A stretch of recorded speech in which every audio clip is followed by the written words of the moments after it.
자, 이번 시간 사회복지 실천론입니다. 자, 1번부터 볼게요. 자, 한국 사회복지 실천의 역사적 발달 과정을 순서대로네요. 나열한 것은.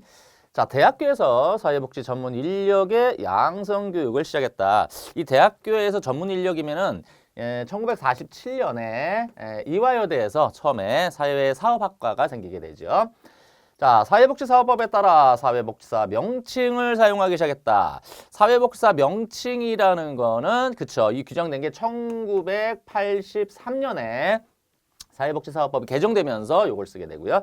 그 다음 사회복지 전문 요원 이후에 전담 공무원을 행정기관에 배치하기 시작했다고 했는데, 이 사회복지 전담 공무원 제도, 그러니까 전문 요원 제도죠. 이 전문 요원 제도는 87년이죠. 5대 직할지에서 나오죠. 다음, 정신건강 증진 및 정신질환자 복지 서비스 지원에 관한 법률에 따라 정신건강사회복지사 명칭을 쓰기 시작했다고 했는데, 이 정신건강 이 증진법 여기에 따른 것은 2017년으로 보셔야 되겠어요. 자, 요 순서대로 가면 정답 1번 되겠습니다. 자, 그대로 체크해 두시면 되겠고. 자, 그린우드가 제시한 전문직의 속성 중 다음 설명에 해당하는 것은 했어요. 자, 읽어보니까 뭐 전부 다 전문직 속성이죠. 자기 규제를 통해 클라이언트를 보호한다. 전문가가 지켜야 할 전문적 행동 기준과 원칙 기술. 전문가의 행동 기준 원칙을 기술에 넣었다. 요거 뭐죠? 윤리 강령이죠. 이건 누가 봐도 윤리 강령입니다. 이대로 어려운 문제 아니고요. 자, 그다음 사회복지 실천의 이념적 배경을 모두 고르자. 인도주의 있나요, 없나요? 있고요. 민주주의 있죠. 민주주의 이론 있고요. 그러니까 그 배경 되고요. 그다음 개인주의 요거 있습니다. 개인주의 있어요. 집합주의는 없죠. 그다음 문화적 다양성 전부 있습니다. 전부 5번 체크. 그대로 다 보시면 돼요. 특별히 어려운 문제 아니고. 자, 네 번째. 자, 인파워먼트 모델의 실천 단계를 그렇죠. 대화 단계, 발견 단계, 발전 단계. 보통 인파워먼트 모델 요 3단계로 가게 되죠. 나눌 때 대화 단계에서 실천해야 할 과정을 모두 고른 거였어요. 대화 단계에서. 한번 가보죠, 그러면. 자, 기억. 우선 방향을 설정한다. 이건 맞아요. 대화 단계. 사실 대화 단계라는 건 정보를 넣는 단계. 다시 말하면 방향 설정하고 전체 앞으로 개입을 어떻게 할 것인가의 큰 그림을 잡는 거죠. 그다음에 자원의 활성화했다 그랬는데, 여러분 자원의 활성화는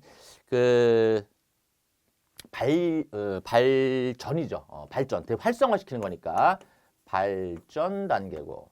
자, 강점을 확인한다 그랬네요. 여러분 강점을 확인하는 건 클라이언트에 있어서의 발견입니다. 발견 단계가 되고. 자, 기회를 확대한다 그랬네요. 여러분 기회의 확대 같은 경우도 이 특징 중에 보면 이 기회 확대. 요것도요. 앞으로 개입 이후에 이 발견되고 발전을 시켜야 되는 거에 요게 들어가 있어요. 그러니까 이것도 발전 단계고. 이렇게 가시면 되겠고요. 자, 파트너십을 형성한다. 이건 초기 그림 잡는 거라 그랬죠? 자, 요거 맞는 것이고. 자, 현재 상황을 좀 명확하게 하자. 요것도 맞네요. 그러면 기역, 미음, 비읍이 정답이 됩니다. 나머지는 제가 써 드렸고요. 자, 보죠. 이용시설에 해당하지 않는 거였습니다. 여러분, 이용시설하고 생활시설 두 개가 나눠지죠. 이용시설과 생활시설의 구분은 기준이 뭐죠? 그렇죠. 주거 서비스가 제공되느냐, 의식주 제공, 그죠? 자, 재가복지센터, 아동상담소, 그 다음에 주간보호센터, 아동양육시설, 지역사회복지관. 여기서 이 주거 서비스, 그러니까 이용시설에 해당하지 않는 거, 주거 서비스가 제공되는 건 양육시설이에요.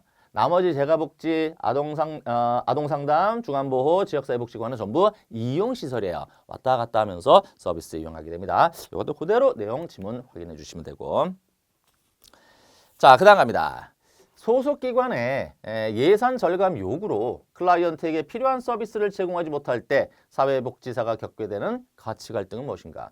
자, 가치 상충, 의무 상충, 결과의 모호성, 힘 권력의 불균형, 클라이언트 측의 다중성. 이거 전부 다 가치 갈등 상황이죠. 이 가운데서 지금 가만히 보시면 소속기관의 예산 절감 요구라 그랬어요. 그러면은 기관으로서, 기관의 구성원으로서의 의무예요. 기관 구성원, 그죠? 기관에 속해 있는 사회복지사잖아요. 구성원으로서의 의무가 되고, 그 다음 클라이언트에게 필요 서비스를 제공하는 것은 또 뭐의 의무죠? 전문가로서, 즉 사회복지사로서의 의무죠. 전문가로서의 의무가 되잖아요. 그죠? 근데 결국은 이게 상충되잖아요. 기관에서는 예산을 줄여라. 예산을 줄이면은 클라이언트에게는 필요한 서비스를 충분히 제공하기가 좀 힘든 상황이 돼버리는 것이죠. 또 클라이언트에게 이 서비스 제공을 많이 해버리게 되면 기관에게는 또 그만큼 비용이 부담이 많이 생기죠. 그러니까 결국은 의무의 상충이에요. 여기 보니까 가치는 아니죠. 의무의 상충해서 2번 가시면 되겠네요. 그게 어려운 문제 아니죠. 자, 윤리강령. 이거만 안 물을 수가 없죠. 한국사회복지사 윤리강령 중 다음 내용이 제시되어 있는 윤리 기준이 뭐냐. 자, 우리가 사회복지사 윤리강령 보면 기본 윤리 기준. 사실 요거 말고도 전문이 있잖아요. 전문이 있고 기본 윤리 기준, 클라이언트에 대한 윤리 기준, 동료, 사회, 기관. 그리고 밑에 뭐 있죠? 사회복지윤리위원회가 있죠. 전체 구성입니다. 자, 근데 이 내용이 어디 들어가 있느냐. 자, 사회복지사는 적법하고 적절한 논의 없이 동료 혹은 다른 기관의 클라이언트와 전문적 관계를 맺어서는 안 된다. 사회복지사는 긴급한 사정으로 인해 동료의 클라이언트를 맡게 된 경우 자신의 의뢰인처럼 관심을 갖고 서비스를 제공한다. 자, 이거 어디에 해당되는 거죠? 자, 기본적인 거 클라이언트에 대한 거 동료, 사회, 기관인데 요거 클라이언트에 대한 윤리 기준에 있죠. 자, 여러분 확인해 보시면 되고요. 자, 사회복지사가 현장에서 활용할 수 있는 강점 관점의 실천의 원리에 해당하지 않는 것은 강점 관점. 자, 모든 환경은 뭐로 본다? 그렇죠. 활용할 수 있는 자원으로 봅니다. 자, 이거 맞는 얘기고요. 틀린 거니까. 자, 모든 개인, 집단, 가족, 지역사회는 뭐를 갖고 있다? 강점을 가지고 있다. 맞는 거고. 자, 클라이언트와 협동 작업이 이루어질 때 최선의 도움을 줄 수 있다. 협력적 파트너십 기억납니까? 협력적 파트너십. 4번 클라이언트의 성장과 변화는 요거 틀렸네요. 제한적인 것이 아니고 성장 변화는 가능성을 갖고 있다 그래야 됩니다. 이거 틀렸고요. 자, 클라이언트의 고난, 그죠? 문제 겪고 있는 이 고난은 상처가 될 수도 있지만 동시에 이것도 보신 적 있어요? 도전과 기회, 성장의 재기회로 삼을 수가 있다. 자, 이렇게 보시면 그게 어렵지 않네요. 자, 다음 문제. 자, 다문화 복지 나왔어요. 다문화 사회복지 실천에서 사회복지사에게 요구되는 문화적인 역량으로 틀린 거예요. 옳지 않은 것은. 여러분, 문화라는 게 같을 수가 없죠. 자, 문화적 상이성, 서로 다를 수 있다. 이거에 대한 수용과 존중, 당연히 맞고. 자, 주류 문화에 대한 동화주의적 실천 지향인데 이거 틀렸죠. 2번이죠.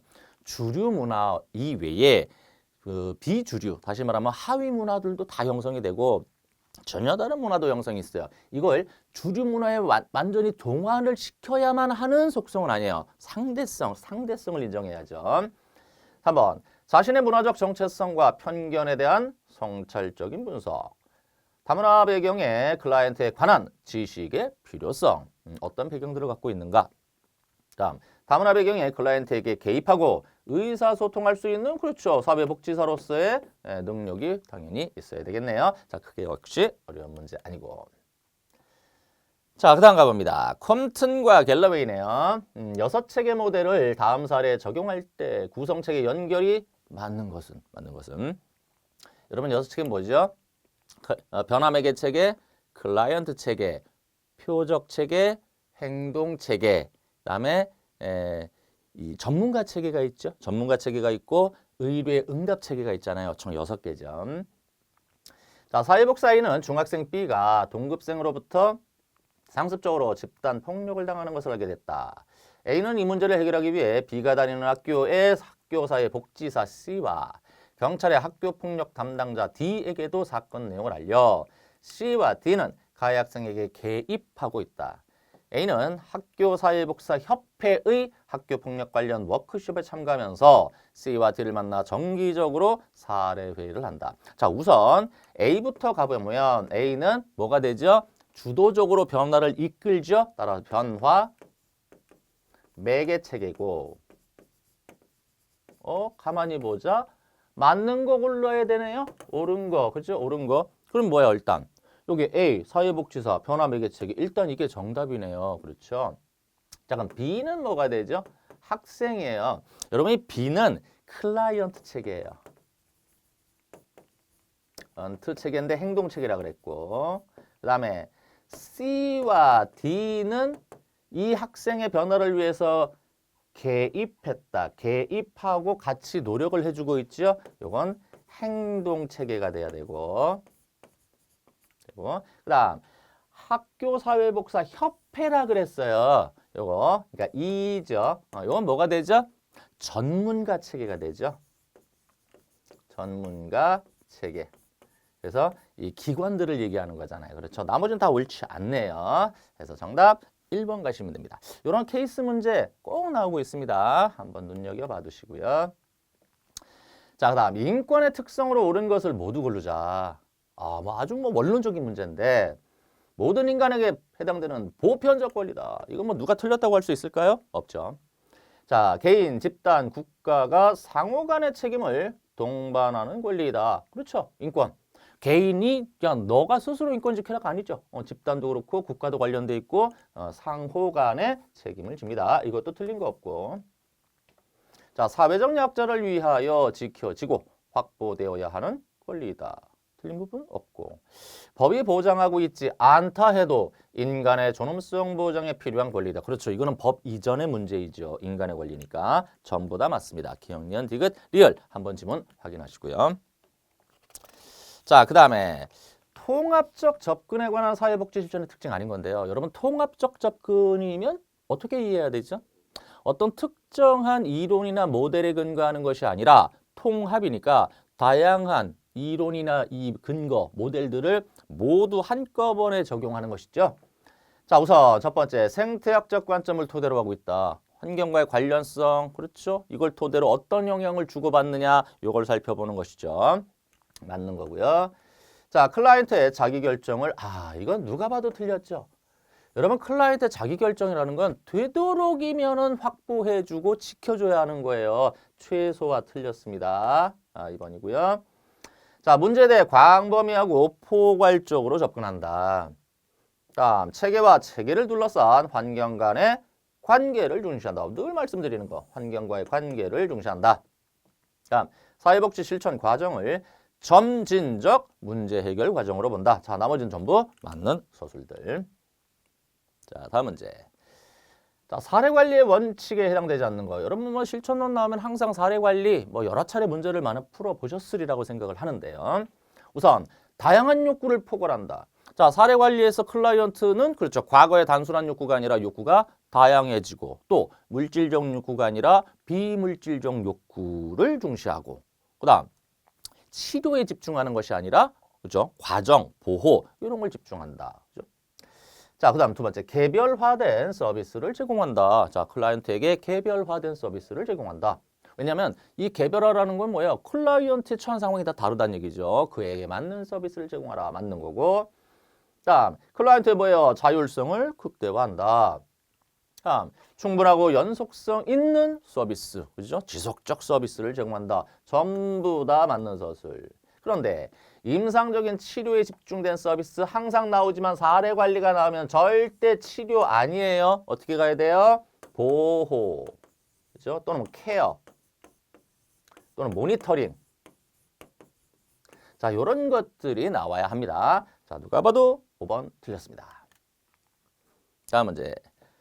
자, 사회복사의 옹호 활동으로 옳지 않은 거. 여러분, 옹호라는 게 뭐죠? 옹호. 그의 권익을 보호하고 침해된 것을 보호해주는 역할이죠. 틀린 거네요. 자, 자신의 권리를 주장할 수 없는 자, 영유아를 대변할 수 있다. 이 영유아는 표현도 아직 완전치 않고 의사 표현도 안 되고 상호교류가 안 되죠. 그러니까 옹호가 필요하죠. 맞는 거고요. 자, 무국적 아동의 교육평등권을 위한 법안을 제안했다. 역시 그들 무국적 아동의 권익을 보호하는 옹호활동입니다. 맞네요.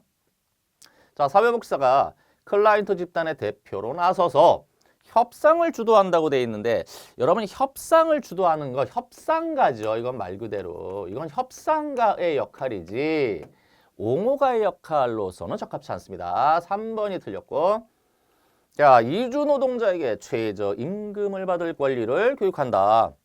역시 사회적 약자의 권익 보호죠. 자, 철거민들의 자체 회의를 위해 종합사회복지관의 공간을 제공했다. 이것도 역시 마찬가지예요. 그렇죠? 자, 나머지는 맞고 지문 가운데서는 3번이 가장 옳지 않습니다. 자, 다음 문제. 자, 면접에서 피해야 할 질문 기술이 아닌 거. 그러면 반대로 얘기하면 써도 되는 질문이죠. 여러분 보세요. 개방형 질문 이거 할 수 있다 없다. 이거 가능해요. 아닌 거니까 1번이 정답이에요. 개방형 질문하고 폐쇄형 질문은 충분히 사용 가능합니다. 자, 모호한 질문, 유도 질문, 그다음 왜라는 질문인데 이 왜라는 질문을 하면 안 되는 이유가 클라이언트에게 책임을 묻는 것처럼 보입니다. 아, 왜 그랬어요? 너는 왜 그랬니? 이거죠. 그다음 복합 질문, 너무 많은 질문을 한꺼번에 넣으면 안 되죠. 자, 나머지는 전부 해당 사항 없는 것들입니다. 가볍게 여러분 설명 진행할 수 있겠죠. 자, 다음 문제 가보죠. 자, 이런 문제도 항상 많이 보는데 우리가 접수 단계예요. 인테이크 단계. 접수 단계에서 사회복지사가 수행할 과제를 몽땅 다 골라보자. 모두 고르자. 자, 개인 목표의 우선순위에 대한 합의를 한다. 여러분, 이 개입 단계인데 개입 단계에서 개인 목표의 우선순위를 정합니까? 이것은 정보 수집한 이후에 개입 단계에서 해야죠. 이건 아니고요. 다음, 클라이언트의 강점과 자원을 조사한다. 이것도 역시 마찬가지예요. 이 강점과 자원 조사하는 것 자체도 그렇죠? 먼저 목적을 분명히 한 이후에 그죠? 이 정보 수집 과정이죠. 정보 수집 과정에서 하는 것이고. 자, 욕구에 적합한 기관을 의뢰한다. 그러니까 쉽게 말하면 의뢰 여부인데 이건 맞습니다. 이건 틀렸고. 왜냐하면 기관이 모두 서비스를 전부 제공할 수는 없죠. 클라이언트의 욕구에 따라서 기관이 제공할 수 없는 서비스를 필요로 할 수도 있어요. 이럴 경우에 의뢰 여부를 결정합니다. 맞고요. 같은 얘기죠. 기관에서 제공하는 서비스가 적합하냐, 욕구에 따른 적합성이 있느냐, 요거 맞습니다. 그러니까 디귿과 리을 정답 확인하시면 좋겠고. 자, 그 다음 초기 단계에서 사용하는 면접 기술에 관한 설명으로 옳은 것을 역시 모두 고른다. 자, 공감적인 태도. 우리가 감정을 나눈다. 내가 널 인정한다. 이거죠. 자, 적극적 반응으로 경청한다. 누가 봐도 맞고. 표정이나 눈 맞춤 등 비언어적 표현을 관찰해야죠. 그렇죠. 맞는 거죠. 자, 가벼운 대화로 시작해서 분위기를 조성한다. 침묵이 있을 수 있죠. 특히 경험이 없거나 초보 사회복지사가 가장 다루기 어려운 저항의 유형이 침묵이잖아요. 입을 닫고 있는, 함구를 하고 있는. 자, 그런데 이걸 허용하지 않고 이유에 대해 질문한다. 이거 틀렸어요. 만약에 침묵이 일어나면 잠시 기다려주고 침묵의 이유를 생각해야 돼요. 왜냐면 침묵 그 자체가 또 하나의 의사의 표현일 수도 있기 때문에 질문상 리을이 틀렸네요. 그러면 기억니은 디귿만 정답이 되겠습니다. 여러분 이거 질문 어렵지 않죠? 자, 다음 가볼게요. 자, 사정 도구와 파악할 수 있는 정보의 연결이 틀린 겁니다. 옳지 않은 건. 우선 생태도네요. 개인과 가족에 영향을 미치는 주요 환경 체계를 확인한다. 이거 틀린 거 없죠? 생태도 맞고요. 가계도 같은 경우는 이제 2, 3대에 걸친 가족사 이렇게 가죠. 그다음 생활력 도표. 개인의 과거 중요한 생애 사건을 생활력 도표니까 과거서부터 지금까지 시간 순서로 쭉 도표로 만들어 놓은 겁니다. 이것도 틀린 거 없어요? 둘 다 맞네요. 자, 그다음에 DSM-5 분류 체계였습니다. 여러분 DSM-5 분류 체계는 이 정신질환을 진단하기 위한 매뉴얼이에요. 정신진단. 따라서 이 정신장애가 있느냐 없느냐의 문제거든요. 정신질환이니까. 클라이언트의 정신장애 증상에 대한 진단이다. 맞습니다. DSM-5죠. 미국 정신의학협회에서 나온 겁니다. 미국 정신의학협회에서 맞는 거고. 그 다음 소시오그램은 뭐요? 사회 안에서의 개인에 대한 그렇죠? 어떤 그 관계성이죠. 제 집단 상황관 이걸 사회로 보시면 돼요. 집단 상황관의 상호작용, 하위 집단의 형성 여부다. 저 맞네요. 자, 그런데 PIE 분류 체계였어요. People in Environment, 즉 PIE는 환경 속의 인간이라는 거잖아요. 그렇죠? 이 환경 속의 인간이고 지금 이거 같은 경우에는 주요 환경 문제들과 관련이 있습니다. 그런데 주변인과의 접촉 빈도 및 사회적 지지 강도라 그랬네. 여러분 이거 같은 경우는 굳이 본다면 주변인의 접촉 정도라 그랬죠. 오히려 소시오그램에 가깝습니다. 그래서 이 PI는 환경 안의 인간이다. 환경 속의 인간으로서 파악해야 돼요. 정답 5번이 옳지 않습니다. 자, 이번에 실천으로는 조금 수월하죠. 문제들을 쭉 봤을 때 그렇죠. 앞에 뭐 어려운 문제들이 없네요. 자, 자료 수집에 관한 설명으로 틀린 겁니다. 클라이언트의 참여가 필요하다. 당연한 얘기죠. 당연히 맞고요. 실천의 전 과정을 통해서 이루어진다. 이건 초기에만 일어나는 게 아니라 전 과정입니다. 상반된 정보를 제공하는 자료는 폐기한다 했는데 이거 틀렸죠. 상반된 정보를 제공하는 자료는 그 이유가 있을 것이다. 그죠? 또는 배경. 자, 이런 것들을 살펴볼 수 있다. 틀렸고 욕구와 문제와 욕구, 강점과 자원을 당연히 모두 포함한다. 가정 방문을 할 수도 있죠. 필요에 따라. 자연스러운 상호작용을 관찰할 수 있다. 이것도 정보 수집의 방법이 되겠네요. 자, 정답 3번. 자, 다음 문제. 자, 사례관리의 등장 배경으로 틀린 거네요. 자, 사례관리 또 나왔습니다. 여러분 사례관리 나온 김에 물론 이거 뭐 등장 배경이긴 합니다만 사례관리는 이 전문가인 사회복지사의 전적인 책임하에 지속적인 서비스를 제공하는 하나의 개입 기법이죠. 그리고 최근에 등장한 기법이 아니라 벌써 1970년 이후서부터 많이 썼었던 오래된 개입 기법이다. 자, 그럼 배경 한번 보죠. 가족의 보호 부담이 증가했다. 이 가족의 보호 부담이 예전에는 대가족 제도였기 때문에 아무래도 이 가족 구성원이 많으므로 이 역할이 분담됐는데 지금은 뭐 핵가족, 소가족 이렇게 되죠. 그래서 가족의 보호 부담이 증가했다. 맞는 서술이 되고 자, 장기 보호에서 단기 개입 중심으로 전환되었다고 그랬는데 여러분 딱 봐도 틀렸죠. 기존의 단기 개입이라는 건 치료가 목적이었어요. 그 치료 목적이었는데 현재는 딱 단편적 서비스만 제공한다고 해서 끝나는 게 아닌 것이죠. 이거 바뀌어야 되죠. 기존의 단기 개입 중심에서 장기 개입으로 가야 돼요. 장기 개입. 이게 정답이고 자, 통합적 서비스 지원의 필요성이 증가했다. 그 이유는 뭐다? 왜 통합 서비스를 제공해야 되죠?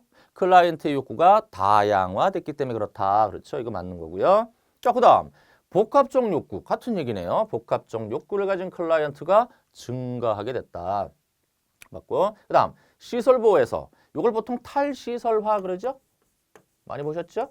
탈시설화.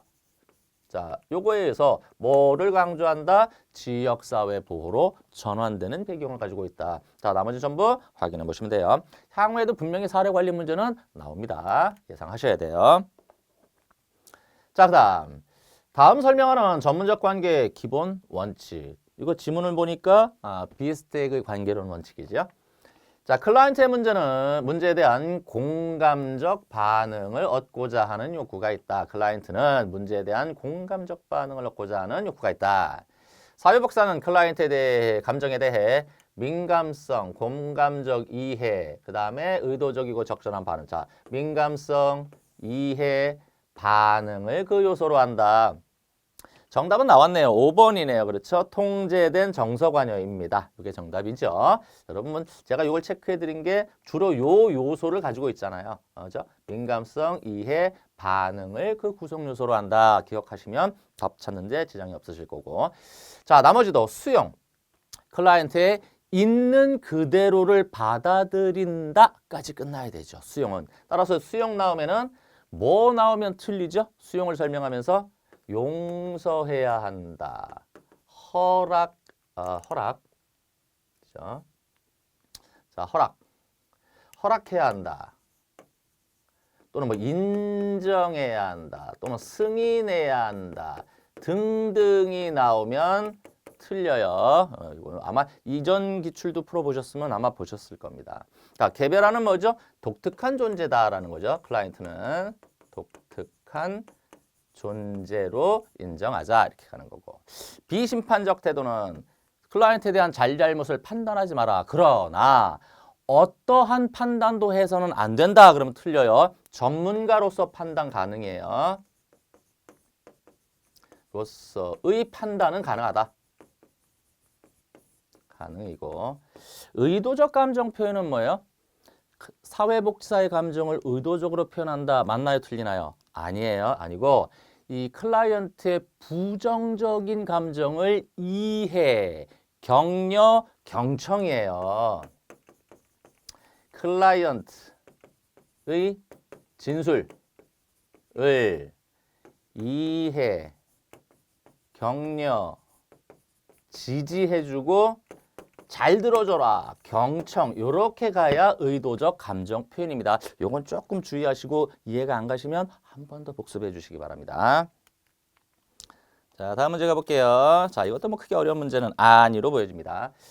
클라이언트의 혼합된 정서 반응을 정리하고 사후 관리를 계획하는 단계. 사후 관리를 계획하네요.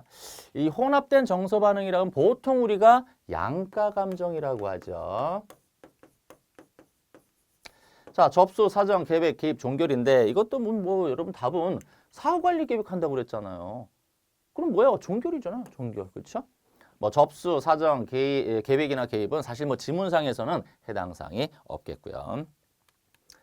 자, 그다음. 자, 원조 관계에서 책임감을 갖고 절차상의 조건을 따르는 요거 힌트입니다. 절차상의 조건을 따르는 관계 형성의 기본 요소가 무엇인가?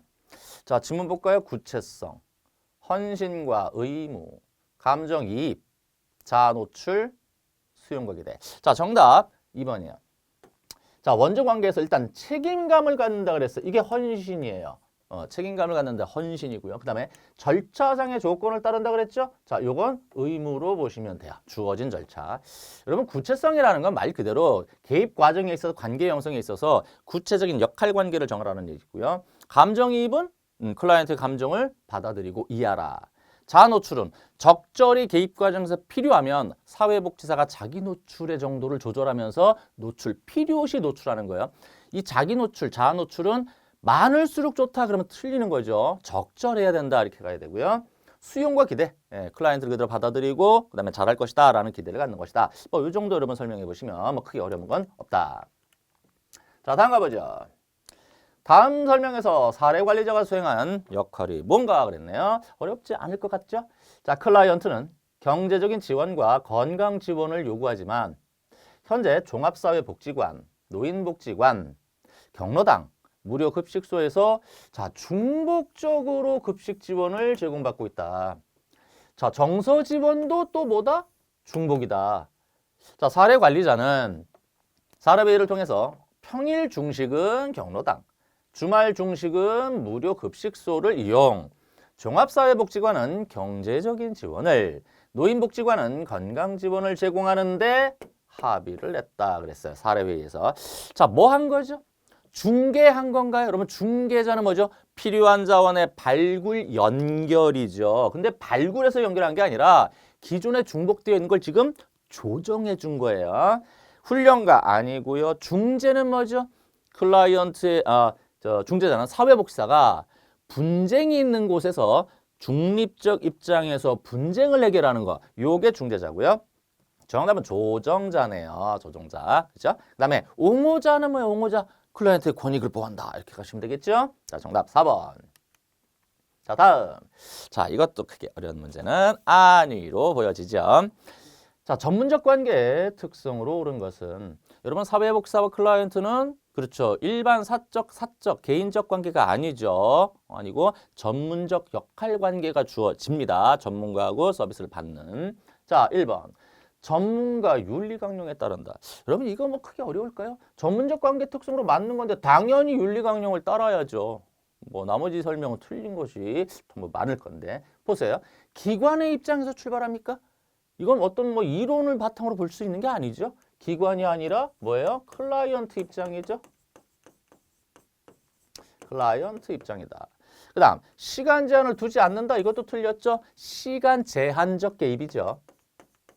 시간 제한적 개입이다. 그 다음 전문가 권위와 권한이 없습니까? 아니죠. 전문가로서 권위와 권한을 인정합니다. 자, 그다음. 자, 클라이언트의 동의가 필요 없다. 이것도 누가 봐도 틀린 것이죠. 클라이언트의 동의가 필요 없는 게 아니라 당연히 동의를 받는다. 또는 뭐 얻는다. 이렇게 두셔야 되겠네요. 자, 이렇게 해서 실천론. 요번에 아까도 제가 말씀드렸는데 뭐 크게 뭐 난해하거나 어렵거나 그런 문제들은 좀 보이지 않습니다. 자, 일단 이렇게 해서 정리를 해 보도록 하겠습니다.